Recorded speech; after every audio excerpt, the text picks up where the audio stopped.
Hi, I'm here with Chris, our tech guy, and he's seen Tron Legacy, so we're going to quiz him about some things about the movie. So tell us a little bit about the difference between the original and the new version.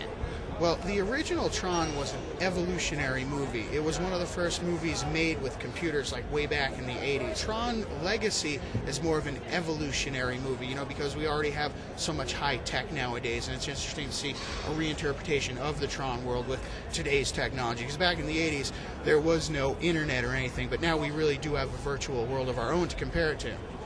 And in comparison, what about the disc wars that happened in the original? How did they recapture that in the new version?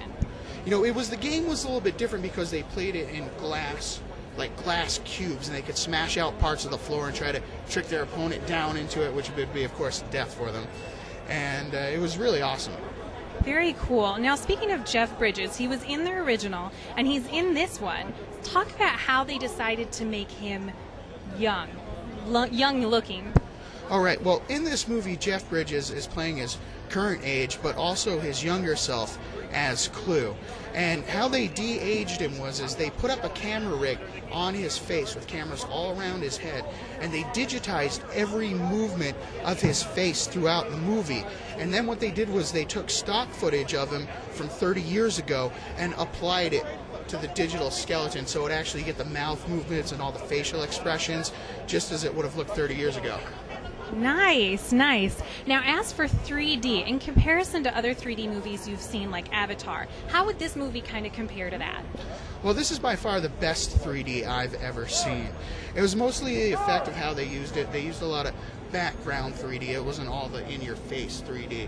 And also, the way that they filmed the movie, they filmed it with the aperture wide open, so it made everybody in the foreground very, very clear and kind of blurred out the back, which gave it a more surreal 3D effect. Was there anything in this film that stood out to you?